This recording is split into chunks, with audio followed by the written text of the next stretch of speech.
पत्रकार होतो आणि मी कुठची आठवड्याची सुट्टी न घेता मी ऑफिसमध्ये असायचो.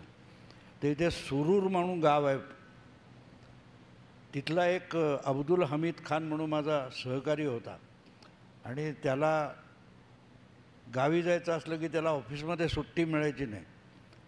तर मी त्याची ड्युटी मी करायचो आणि तो एक कधी समजा शनिवारी सुट्टी असेल तर मग शुक्रवार की रविवार त्याची ड्युटी मी करायचो. मग त्याला 2 दिवस मिळायचे आणि त्याच्या बदल्यात मी लाच घ्यायचो. त्याने मला अर्धा किलो कंदी पेढे आणून द्यायचे. अशी आमची ॲडजस्टमेंट होती. त्यामुळे कंदी पेढे ही आठवण इतकी जुनी आहे. मला त्यांनी सांगितल्यावर इतकं बरं वाटलं. मी याला पटकन म्हणालो कंदी पेढे आले. तर तो एक आनंद असतो. दुसरी गोष्ट या सगळ्या प्रकाराची की आत्ता जे मतदान कमी झालं तर मित्रांनो एक गोष्ट अशी आहे की 2014 नंतर आपल्या देशामध्ये एक मोठा चमत्कार असा घडला. मोदी पंतप्रधान झाले आणि आपल्या देशामध्ये लाखोच्या संख्येने अर्थशास्त्रज्ञ तयार झाले, लाखोच्या संख्येने वैज्ञानिक तयार झाले, लाखोच्या संख्येने निवडणुकीतले एक्सपर्ट तयार झाले. आणि ज्याला कशातलंच काही कळत नाही तो सगळ्यातला एक्सपर्ट असतो, जो सकाळी 9 वाजता आपल्याला टी व्हीवर दिसतो. त्यामुळे आज जी गोष्ट झाली आहे, आज मला ते टी व्हीवर बघायला मिळालं की अचानक 6 दिवसानंतर मतदानाची टक्केवारी कशी वाढली. मित्रांनो, मुलगा जन्माला आला तर त्याची दाढी दिसायला 13 वर्ष लागतात. हो, दाढी मिशा दिसायला. तेव्हा हे कसं झालं तर तुम्ही जर ब्रेकिंग न्यूज देत असाल की मतदानाची केंद्राची दारं उघडली, मतदान अधिकारी आज जाऊन बसले, मध्ये काय ती मतदारांची लाईन लागली, असं जर दिवसभर बातम्या दाखवत गेलात तर सकाळी 11 वाजता काय 9% मतदान झालेलं आहे. अरे 2 तासापूर्वी 0 मतदान होतं, आता 11% कुठून झालं असा प्रश्न विचाराल का तुम्ही? नसतो मित्रांनो. त्यामुळे यांना मी आणि गोंधळ कसा नॅरेटिव्ह किती होतो गोंधळाचा तुम्हाला सांगतो की दुसऱ्या फेरीचं मतदान झालं आणि तुम्हाला माहिती आहे ती प्रदीप भंडारी नावाचा एक जनकी बात म्हणून सर्वे करतो, त्याचा मला रात्री 12:30ला फोन आला. म्हणाला भाऊ यार ये इतना वोटिंग कम कैसे हो रहा है, क्या हो रहा है? म्हटलं तुम सेफोलॉजिस्ट हो, मैं तो घर में बैठा हो. त्याला म्हटलं गंमत अशी सगळीकडचे आकडे पोचायला वेळ लागतात. आणि मग आज सांगितलेली बातमी मग 3 दिवस आधी का नव्हतं? 3 दिवस आधी, अरे मित्रांनो, फेब्रुवारी 2019 बंद दरवाजा आड तुम्हाला 2.5 वर्ष मुख्यमंत्री करतो सांगितलं होतं, असं तुम्हीच म्हणता ना. मग पुढचे 8 महिने तुम्ही त्याच्यावर्षी जाहीर वाच्यता का केली नव्हती? आजचा 63% आकडा खोटा असेल आणि 5 दिवसापूर्वीचा खरा असेल तर संजय राऊत म्हणतात, उद्धव ठाकरे धादांत खोटं बोलतात की बंद दरवाजा आड सांगितलं होतं. मग बंद दरवाजा आड सांगितलेलं खरं असेल तर मग ते 8 महिने दडपून का ठेवलं होतं? सांगायचा मुद्दा असा असतो की कालची बातमी आज नसते आणि आजचा जमाना टेक्नॉलॉजीचा आहे. सतत प्रत्येक गोष्ट अपडेट होत असते. खेड्यातला अडाणी माणूससुद्धा हल्ली अपडेट हा शब्द वापरतो. त्यामुळे अनेकदा अडचणी असतात, सगळे आकडे पोहोचत नसतात, ते छाननी करून तपासून घ्यावे लागतात. अनेकदा निवडणुकीत तुम्हाला माहिती आहे की काही उमेदवार काटोकाट असेल, 400-500-700 मतांचा फरक असेल तर ते पुनर्मोजणी करायला लावतात. मग आधीचं खरं मानायचं आणि नंतरचं खोटं मानायचं का? असं नसतं. या आकडे बदलत राहतात. आणि आता त्याच्या पुढची एक गोष्ट तुम्हाला मुद्दाम सांगतो. मला परवा पण हा प्रश्न विचारला गेला, म्हणून हे कमी आणि अधिक याचा अर्थ काय तो तुम्हाला कळला पाहिजे, म्हणून मी जरा आकडे तुम्हाला सांगतो.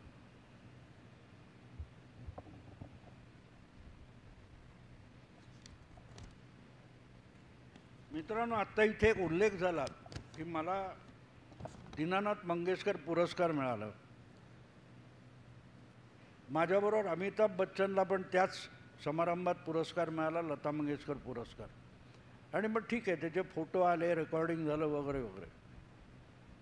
तर ते फोटो बघून माझ्या एका मित्राने मला फोन केला आणि म्हणाला, यार तुझा फोटो बघितला ते घेताना, मध्ये उषा मंगेशकर तुला देत आहेत आणि मध्ये अमिताभ बच्चन आहे. पण तो फोटो बघितल्यावर अमिताभ उंच का म्हणतात ते कळलं नाही म्हणाला. त्याच्याने तुझ्यामध्ये 1-1.5 इंचाचा फरक दिसतो. मी परत जो जाऊन फोटो बघितला तर खरंच फार नाही 1-1.5 इंचाचा फरक आहे. मग तो उंच का? तर इतके वर्ष आपल्या डोक्यात हा सगळ्यात उंच लंबू हिरो आहे हे इतकं घातलेलं आहे की तो उंच नसला तरी तो उंच मानला जातो. आणि म्हणून मी इथे संदर्भ कुठचा फरक पडतो की उंच कुठच्या आधारावर, कोणाच्या संदर्भात उंच आहे हे बघावं लागतं. 2 वर्षाचं मूल असेल आणि 16 वर्षाचा मुलगा असेल तर ते बाजूबाजूला उभे राहिले तर तो 3 फुटाचा आहे आणि हा 6 फुटाचा आहे, 5 फुटाचा आहे, तो उंच असतो. तर ते बघावं लागतं. ज्यावेळेला मतदान कमी, मी त्या प्रदीप भंडारीला पहिला प्रश्न विचारला, तुमको 2009 में कितना मतदान हुआ मालूम है? तो म्हणाला नाही. म्हटलं कमाल आहे, तू सेफॉलॉजिस्ट आहेस. तू सेफॉलॉजिस्ट आहेत, मतदानाचे आजवरचे आकडे पण ज्यांना माहीत नाहीत असे निवडणुकीतले एक्सपर्ट तयार झाले.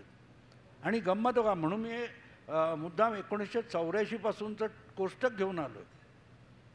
1984 साली आपल्या देशामध्ये रेकॉर्ड ब्रेक मतदान झालं.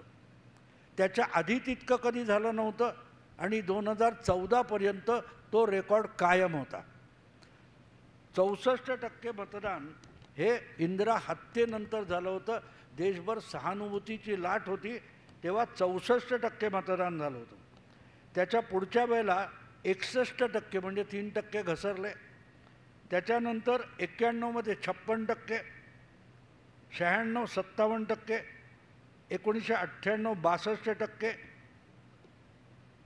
1999 59%, 2004 58%, 2009 58%, 2014 66%. म्हणजे 84चा जो रेकॉर्ड होता तो 2014 मध्ये 30 वर्षांनी मोडला गेला. आता प्रश्न असा असतो की अमिताभच्या तुलनेत मी उंचीला कमी आहे, पण त्याच फोटोत बघितलं तर उषा मंगेशकर यांच्यापेक्षा मी उंच आहे. त्यामुळे संदर्भ सोडला की सातारा किती अंतर आहे रे, कुठून हा प्रश्न विचारला पाहिजे, कोल्हापूरहून की पुण्याहून, तर मग अंतर कमी की जास्त सांगतायत. इथे संदर्भ सोडून वाटेल ते बोललं जातं आणि त्यामुळे फरक असा पडतो, कमी झालं आणि आत्ता आकडा आला आहे 63%. मला सांगा, रेकॉर्ड जर 64% होता तो 2014 मध्ये मोडला गेला 66, 19 मध्ये तोही मोडला गेला आणि 67 पॉईंट काहीतरी झाला. म्हणजे 2019चं मतदान 67% हा रेकॉर्ड आहे आणि त्याच्या तुलनेमध्ये 4% आपण असं म्हणू आज 2 फेऱ्यांमध्ये मतदान कमी झालं. पण गंमत बघा मित्रांनो, 2009 ज्या वेळेला सोनिया गांधींच्या नेतृत्वाखाली अपूर्व यश काँग्रेसने मिळवलं तेव्हा मतदान 58% झालेलं होतं. त्या तुलनेत 58 आणि 63 म्हणजे 5% मतदान आजसुद्धा जास्त आहे. मग हे घाबरवायचं असतं आणि अजून 5 फेऱ्यांचं मतदान व्हायचं आहे. इथे सगळी गल्लत निर्माण केली जाते तुमच्या मनात.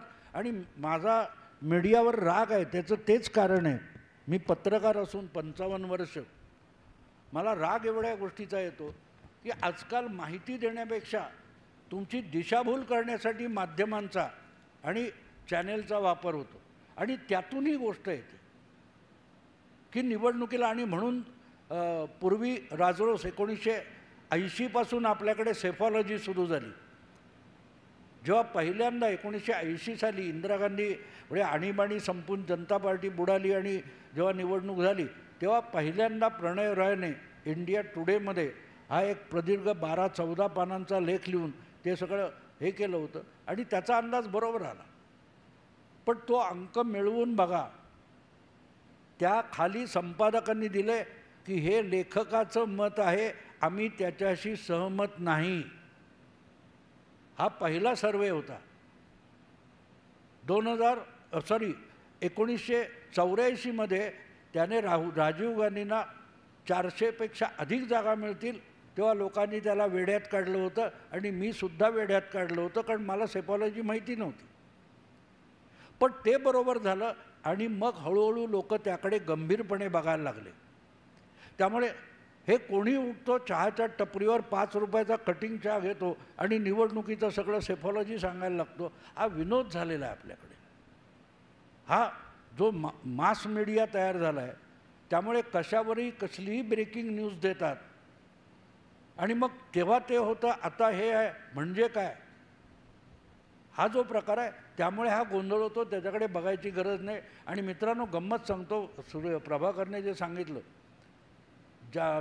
माझा उल्लेख त्यांनी केला, मी पुण्यनगरीत उलट तपासणी म्हणून सदर लिहित होतो. रोजचं सदर होतं माझं.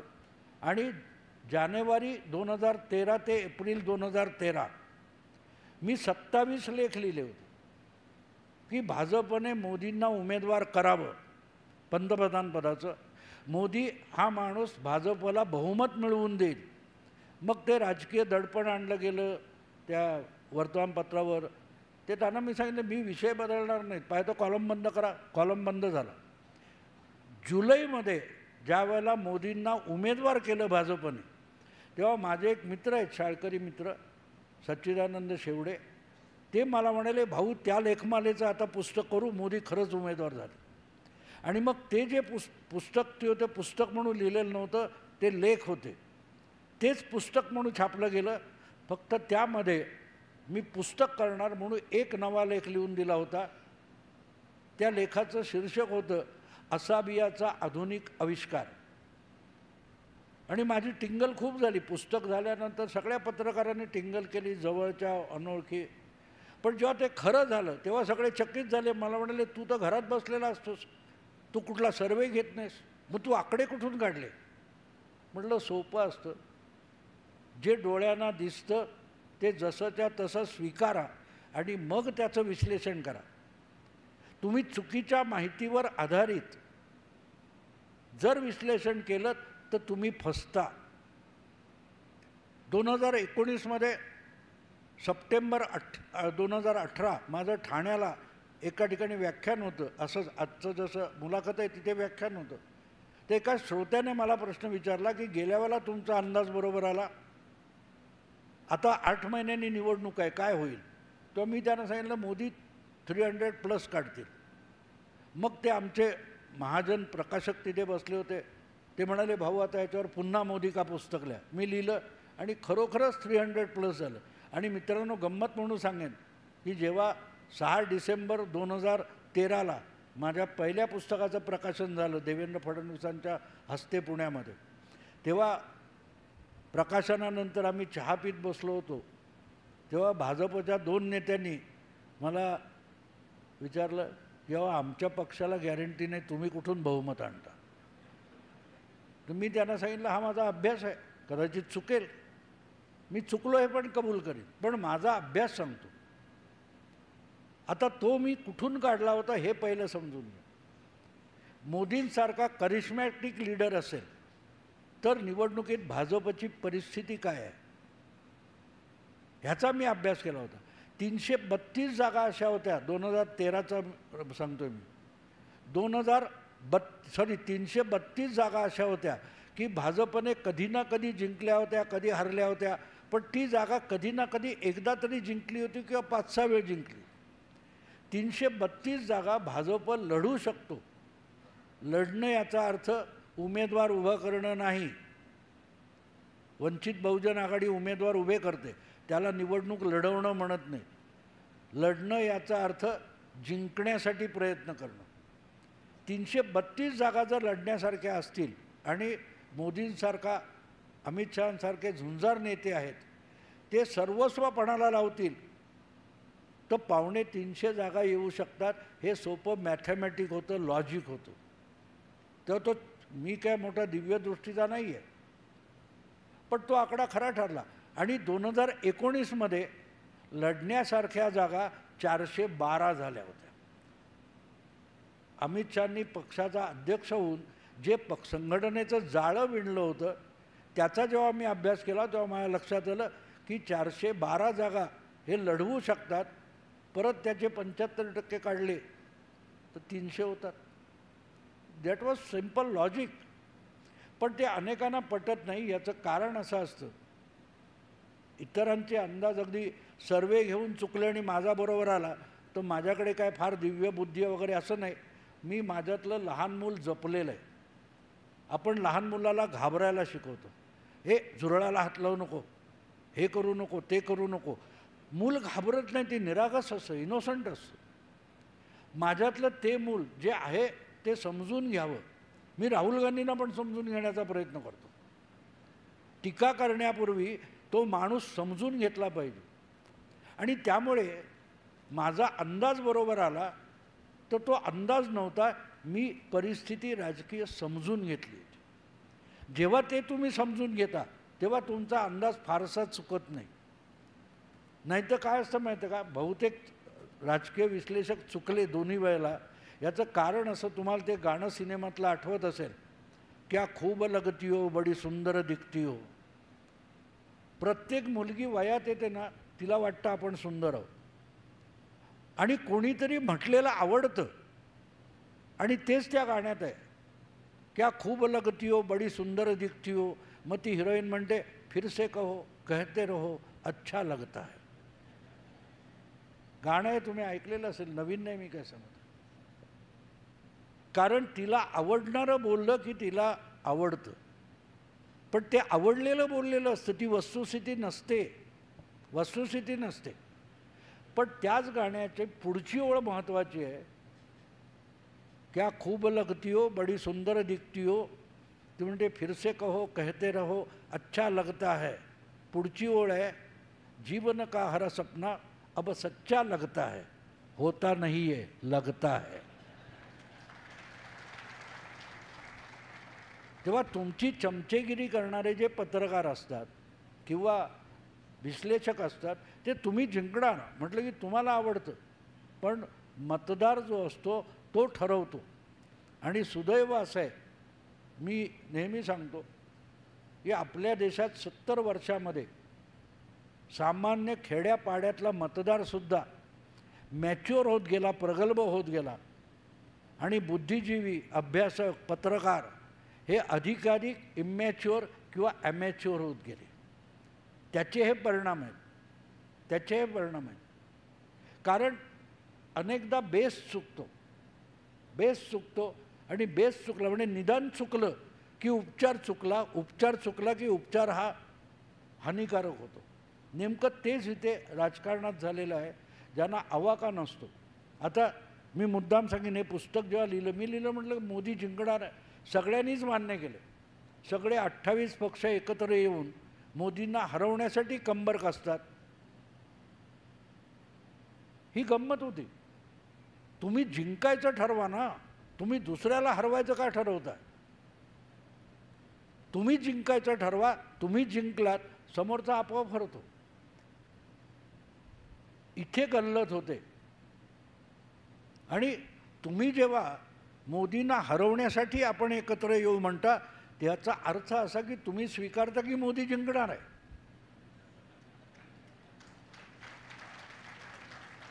हे कुठे मला, मी आर्किटेक्चरचा स्टुडंट आहे, मी पॉलिटिकल सायन्सचा विद्यार्थी नाही, हे माझं सुदैव आहे. नाही तर माझे राजकीय अंदाज चुकले असते.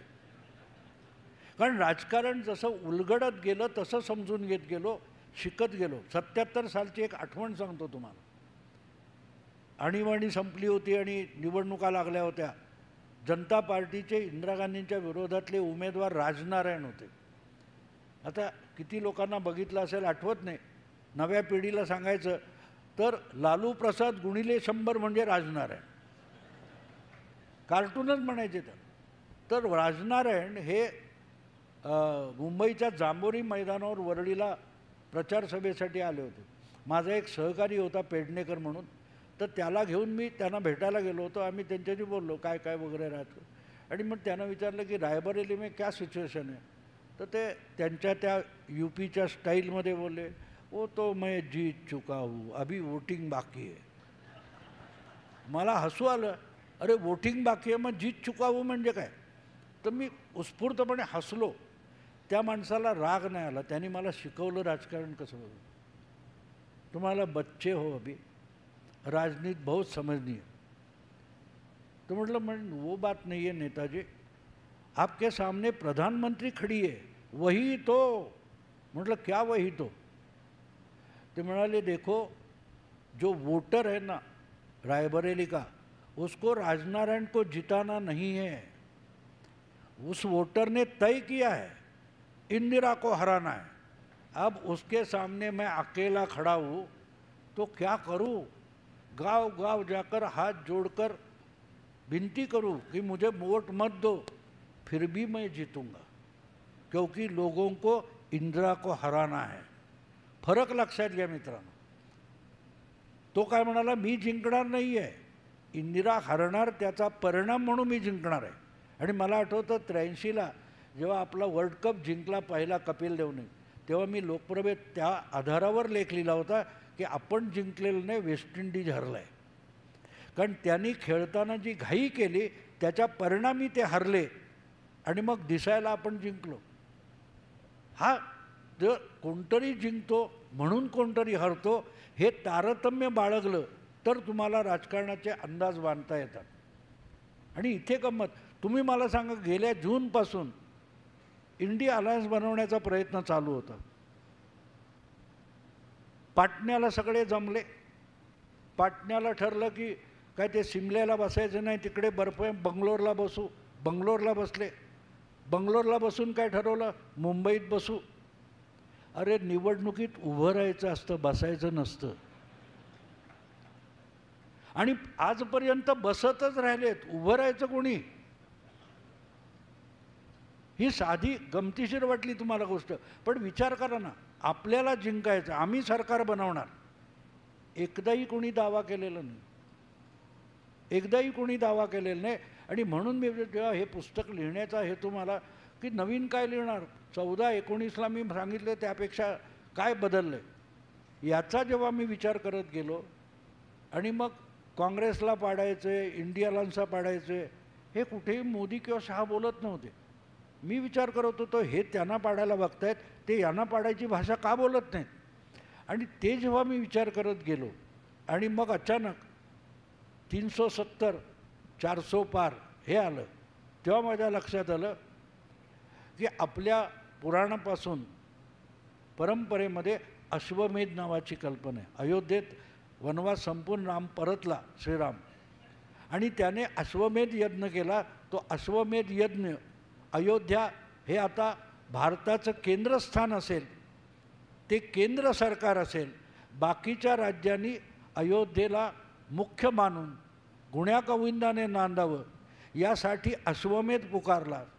अश्वमेधाचा घोडा सोडला की मला कोणाशी लढाई करायची नाही, तुम्हाला लढायची खुमखुमी असेल घोडा अडवा. नाही तर नवीन पटनाईक गुण्यागोविंदाने ओडिसात आहे ना, कधी भाजप किंवा मोदी, शहा आणि नवीन पटनाईक यांचा वाद आपण ऐकला का, नाही ऐकला. हा फरक असतो मित्र. तेव्हा केंद्र भक्कम करणं,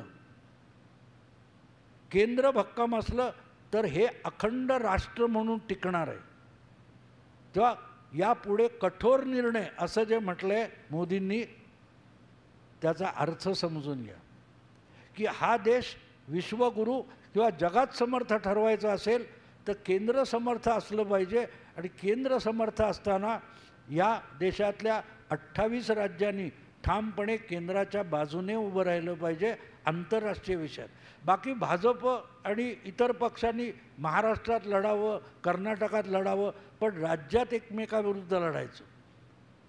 भाजप विरुद्ध लढा, केंद्राविरुद्ध लढू नका. कारण राष्ट्रीय घटना जी आहे, संविधान जे आहे, ते स्ट्रॉंग सेंटरची कल्पना मांडतं. याचा पत्ता नसलेले संविधान वाचवायला निघाले. भाऊ, तुम्ही जो आता उल्लेख केलात की जशी एक नवथर तरुणी असते, तिचा अनुनय करताना जर कोणी हे गाणं गायलं, क्या खूब लगती हो बडी सुंदर दिखती हो, तर तिला ते आवडतं.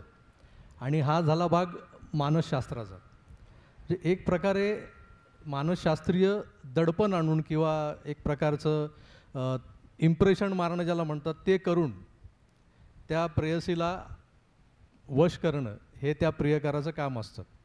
पण ह्यातलं मानसशास्त्राचा भाग जर आपण आता विचारात घेतला तर हे अब की बार 400 पार ही जी घोषणा आहे ना, त्याच्यामागे नेमकं काय आहे? अंकशास्त्र आहे किंवा मानसशास्त्र आहे की निव्वळ अनुनय आहे? पहिली गोष्ट म्हणजे मी जेव्हा म्हणजे मी पुस्तक आधी लिहिलं होतं, 370 आकडा नंतर आलेला, 370 आणि 400 पार.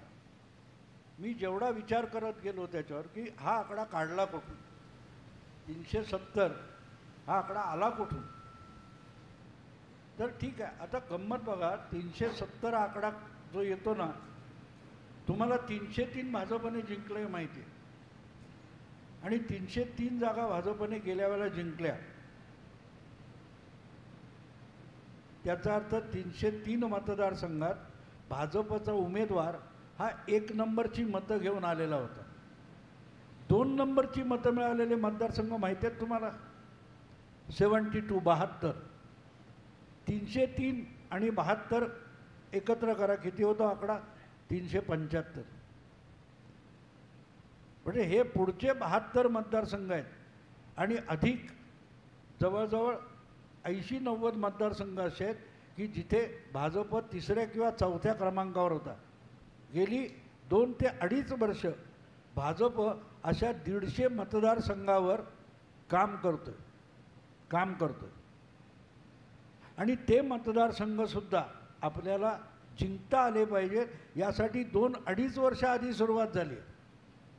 आता हे तुम्हाला समजायचं असेल तर कसं समजवणार की शाळेतली जी मुलं असतात, कॉलेजची मुलं असतात, ही आपल्या पद्धतीत मजा करत असतात, पण काही मुलं सिरियस असतात, ती वर्षभर अभ्यास करतात. त्यामुळे परीक्षा येते तेव्हा त्यांची तारांबळ उडत नाही. उडणटप्पू मुलं असतात, काय करतात, परीक्षेच्या वेळेला रात्र जागतात, परत फेल होतात. पण भाजप हा टॉपर होण्यासाठी धडपडणारा मुलगा आहे. शाळेत तुम्हाला माहिती आहे, शाळेमध्ये किंवा कॉलेजमध्ये जी पहिली एक 10-15 मुलं असतात जी नेहमी हायेस्ट मार्क मिळवतात, तरीही ती शेवटच्या क्षणापर्यंत अभ्यास करतात. तर का करतात? आत्ता जे आपण ऐकतो, अरे मोदी 7 सभा 30 सभा महाराष्ट्रात घेणार, ह्याचा अर्थ मोदी घाबरलेले आहेत. आणि हा प्रश्न मित्रांनो माझ्या बायकोनेच मला विचारला. ती मेरिट लिस्ट होल्डर आहे. 10वीच्या आमच्या वेळेला 11वीची परीक्षा शालांत असायची. युनिव्हर्सिटीमध्ये बोर्डामध्ये ती सतत मेरिट होल्डर राहिली. तिने मला विचारलं, मी तिला उलटा एकच प्रश्न विचारला की तू शाळेत सतत पहिली येत होती, मग बोर्डाच्या परीक्षेच्या वेळेला, युनिव्हर्सिटीच्या वेळेला तू शेवटच्या क्षणापर्यंत का अभ्यास करत होती? तुला टॉपर व्हायचं होतं. मोदी आणि शहा शेवटपर्यंत धडपडतात कारण त्यांना टॉपर व्हायचं असतं. हा फरक लक्षात घ्यायला लागतो. आता योगायोगाने एक किस्सा आठवला, तो सांगतो. माझ्या बायकोची मावशी दादरच्या एका शाळेमध्ये शिक्षिका होती, सुपरिटेंडंट वगैरे काय म्हणतात, आणि ती शाळा दादरमध्ये अशी होती की कुठच्याही नावाजलेल्या शाळेत ॲडमिशन मिळाली नाही की मुलं तिकडे यायची, त्यामुळे ढच मुलं असायची. मग त्या मुलांचे किस्से त्या मावशी आम्हाला सांगायच्या. निबंधाचा विषय दिला आहे मुलांना. निबंधाचा विषय काय दिला आहे? बोर्डाच्या परीक्षेत पहिले आलेल्या मुलाची मुलाखत. मुलांनी निबंध लिहिला. निबंध काय? मग हा मुलाखत घेतोय, प्रभाकर भाऊची मुलाखत घेतो तशी. हां, तू कितवा आलास? पहिला आलेला मुलगा उत्तर देतो, मी दुसरा आलो. काय उत्तर देतो? हा पहिला आला म्हणून मुलाचा निबंध आहे, आणि तो म्हणतो दुसरा. तो म्हणतो मग सुट्टीत काय करायचा विचार आहे? म्हणून गेल्या वर्षी कच्चे राहिलेले विषय पक्के करायचे. ही तो मुलगा मुलगा आपल्या पातळीवर पहिले आलेल्या मुलाचा हिशोब मांडतो. तिथे तुम्हाला कळतं की विरोधात बसलेले खोड्यासारखे का बोलत आहेत. ते आपल्या पातळीवर विचार करतात. मी आता माझा व्हिडिओ तुम्हाला उद्या परवा हिंदीतला व्हिडिओ आहे की राहुल गांधी बोलतात ते 100% सत्य आहे. मोदीजी बहुत डरे हुए. मी विचार करा बोलतो बरोबर आहे. घाबरलंच पाहिजे.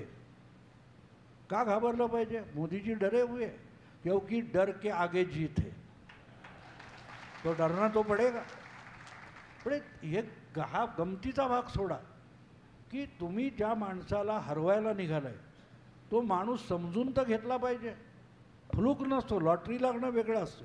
पण ज्यावेळेला तुम्ही सिरियसली लढायला जाता तर 317 आकडा तिथून येतो. मित्रांनो तुम्हाला आम्ही सचिन तेंडुलकर वगैरे नंतर जे आमचा गावस्कर होता तर गावस्कर ओपनिंगला गेला की एखादी मॅच सोडली तुम्ही तर 200-250 केल्याशिवाय तो परत यायचाच नाही. म्हणजे एकूण संघाचे 200-250 होऊन जायचे.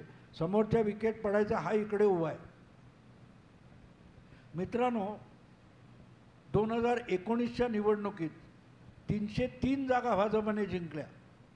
त्यामध्ये 224 जागा अशा आहेत की ज्या त्यावेळेला BJPने 50%पेक्षा अधिक मतांनी जिंकलेल्या होत्या. याचा साधा सरळ अर्थ असा की त्यावेळेला सुद्धा इंडी अलायन्स करून एकाला एक उमेदवार दिला असता तरी त्या 224 जागा भाजप जिंकणारच होता. याचा अर्थ 224 जागा हा भाजपचा गावस्कर या निवडणुकीत आहे. 224 जागा आज भाजप घर बसल्या जिंकलेला आहे. कारण त्या मतदारसंघात त्यांनी गेल्या वेळेलाच 50%चा आकडा पार केला आहे. आणि मगाशी मी जे सांगितलं 160 जागा, या 160 जागी 2024च्या निवडणुकीत 50%चा पल्ला पार करायचा हे ठरवून 2.5 वर्ष काम चाललंय. याचा पत्ता नसलेले लोक जेव्हा लिहितात आणि बोलतात तेव्हा मला हसू येतं. कारण मी सगळी बारीक माहिती, मी कुठे जात नाही, पत्रकार परिषदेला पण जात नाही, पण मी मिळेल तिथून माहिती गोळा करत असतो. कोणाची स्ट्रॅटेजी काय, कोण काय करतोय. आणि ते माहिती नसलं की कसं होतं माहिती आहे का, हे असे ते तसे नाकं मुरडत बसायची. पुढे आत्ता काल अजितदादा बोलले ना की 2014च्या विधानसभा निवडणुकीनंतर पवारसाहेबांनी स्वतःच भाजपला न मागता पाठिंबा देऊन टाकला विधानसभेचे निकाल लागण्यापूर्वी. आणि म्हणे तुम्ही पाठिंबा दिलात की स्ट्रॅटेजी, रणनीती, आणि आम्ही दिला की लगेच गद्दारी. हे काय आहे? तर हे पण समजून घेण्यासारखं आहे. आमचा माझ्या सासूरवाडीच्या शेजारी राहणारा एक पोरगा होता, चांगला अभिनेता होता, आता हयात नाही तो.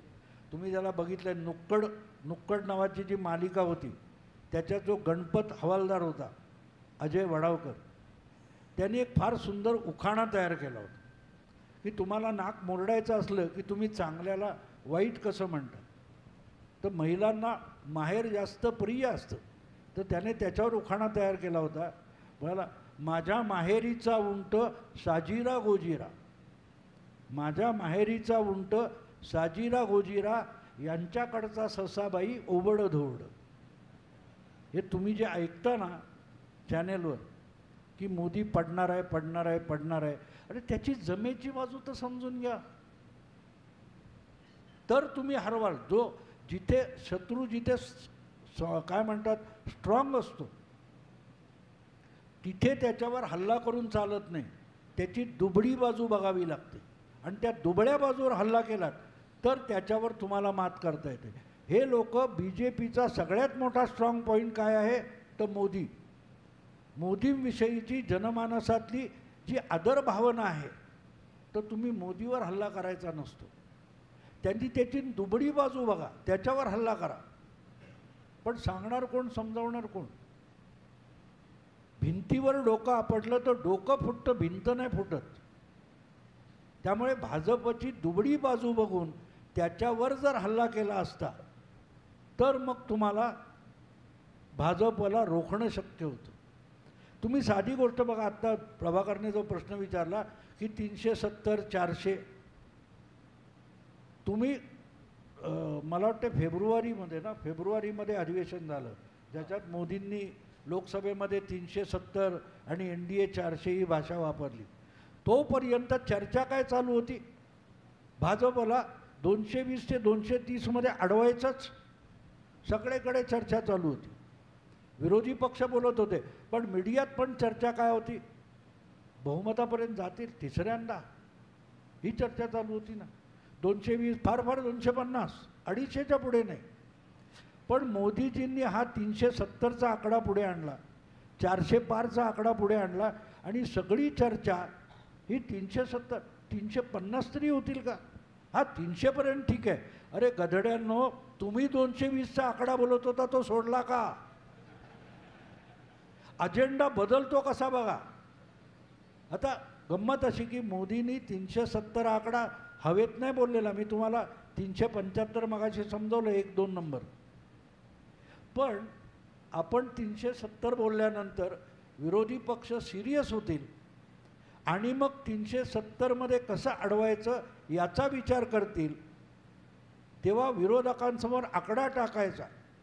पण त्यांनी तो सिरियस घेऊ नये म्हणून मोदीजींनी कशी चलाकी केली बघा की 370 धारा हटाइए तो 370 आ जाएगा, म्हणजे आपली टिंगल व्हावी यासाठी 370 कलम हे जोडून 370 आकडा सांगितला. पण डोक्यात 370 आकडा होता. म्हणजे तुम्हाला, मला तो गोलमाल नावाचा एक सिनेमा होता, उत्पल दत्त, अमोल पालेकर वगैरे होता. तो उत्पल दत्त सारखा घरात बसून बुद्धिबळ खेळायचा आणि तो एकटाच खेळायचा. इकडून खेळायचा, समोर जाऊन बसायचा, तिकडून पण तोच खेळायचा.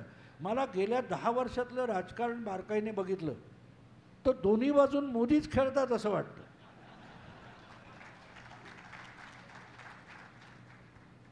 कारण तुम्ही तुमचा 220-30चा आकडा का सोडला?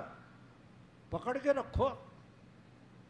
त्यांनी 370 बोलले, नाही 370 नाही. अरे एक गोष्ट लक्षात घ्या, 272 झालं की आलं सरकार, तेव्हा 270च्या ऐवजी 350 झाले, 325 झाले, तरी 272 पार होतो ना. तुम्ही मॅच 1 रननी जिंका किंवा 100 रननी जिंका, समोरच्यापेक्षा 1 जास्त गेला की मॅच जिंकली. तेव्हा तुम्हाला स्ट्रॅटेजी सुद्धा कळत नाही तर तुम्ही समोरच्याला हरवणार कसं? त्यामुळे 370 किंवा 400 हा आकडा टाकणं ही सुद्धा एक स्ट्रॅटेजी होती. भुंकणाऱ्या कुत्र्याच्या समोर तुम्ही ते हाडूक किंवा बिस्कुट टाकलं की ते कसं जातं? विसरतं भुंकणं. याला स्ट्रॅटेजी म्हणतात. मोदीजी अनेकदा काही डायलॉग हे जाणीवपूर्वक सोडून देतात, त्यांना माहिती असतं म्हणा.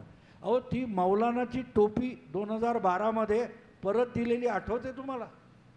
तो मौलाना गुजरातच्या मंचावर मोदींना ती जाळीदार टोपी देत होता. त्याने हात धरून, मोदींना माहिती होतं 50 कॅमेरे लागलेत, याच्यात टिपलं गेलं तर आपल्या विरुद्ध मीडिया याचा गदारोळ करणार, तो व्हावा म्हणूनच टोपी परत केली होती. कारण ही टोपी परत केलेली बघितली की ज्यांच्या पोटात इफ्तार पार्टीला आपले लोक टोप्या घालून जातात याचा राग आहे, ते एका दिवसात मोदी भक्त होणार हे मोदींना माहिती होतं. मोदी चुका सुद्धा विचारपूर्वक करतात. हे जर समजून घेतलं तर त्या माणसाला चिमटीत पकडता येईल. इथेच विरोधक फसलेले आहेत.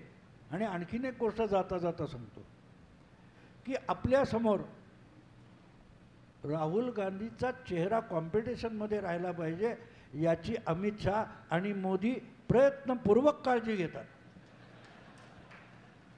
आपण काय केलं हे केलं सोडून द्या. तो शोले सिनेमा आठवतो ना तुम्हाला? तो काय म्हणतो, तो गब्बर, 50-50 कोस दूर किसी गांव में रात को बच्चा रोता है तो माँ बोलती है बेटे सो जा नहीं तो गब्बर आएगा. मोदी शहांनी जनमानसामध्ये अशी भीती तयार केली आहे, वोट दो नहीं तो राहुल आ जाएगा. हो, अशीच भीती 70च्या दशकात मला वाटतं